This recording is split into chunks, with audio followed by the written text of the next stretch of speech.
for every single milestone that you've laid out, so in my case, I have 5. You may have more than that. May have fewer. You typically want at least 3 milestones in your journey. Otherwise, you may be missing a few steps in there. But for each one, you're going to figure out what problems do they need to solve to reach and overcome this milestone. What mistakes are they going to be making in order to solve that problem? And anything that is mindset related. So that can be fear or beliefs or identity or any nervous system patterns. And so breaking this down in more detail, every single bullet point that you're going to come up is going to be an idea for a piece of content. And so by doing this, you're then turning your content into a type of diagnosis. So you're helping them figure out what problems they need to solve, what mistakes they're making, what mindset obstacles they need to overcome. And so for my first milestone 1, I broke it down here. So some examples of problems. They don't know what to do when someone joins their list. They don't know what to send. They're overwhelmed by email platforms.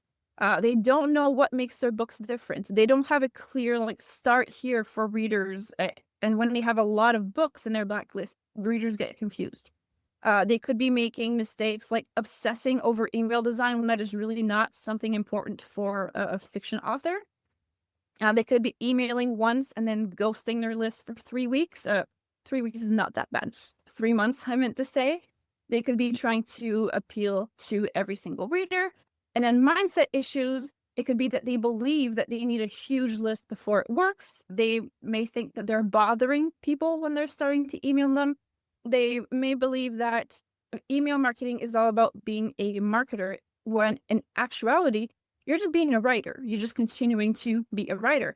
And so these are 1, 2, 3, 4 each. So these are 12 content ideas. They're not even pieces of content. They're content ideas from one milestone. So we do this times 5 for me. That's going to be 5 times, that's 60 something, I believe. My multiplications are kind of far off in my head, but it's over 60 pieces of content if you think about it that way. And so it really is worthwhile to take your time to break down these milestones, because you're going to end up with pieces of content that you can reuse over and over again. So in practice, what does this look like? So for each of these pieces of content, we then have 6 different ways that we can approach it. 6 different angles. So multiply 60 by 6, and it's it kind of becomes a kind of a crazy how many types of pieces of content you can have. So you can do just how-to content, talk about the why behind the problem or the thing that you're talking about. You can tell a story, whether that's your story or a client's story.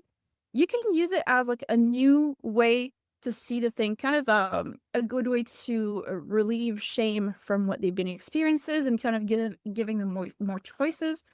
You can also challenge the status quo or a common myth in this topic, and you can also go from mistakes. So we have the how-to, but then the mistakes is also important, and typically seems to get more engagement as well. It doesn't mean you should just do the mistakes, but it is really good for engagement. And so you definitely want to include these in there. And so that is a lot of content for just one milestone. Imagine just how once you figure this out, you'll never run out of content ideas ever again.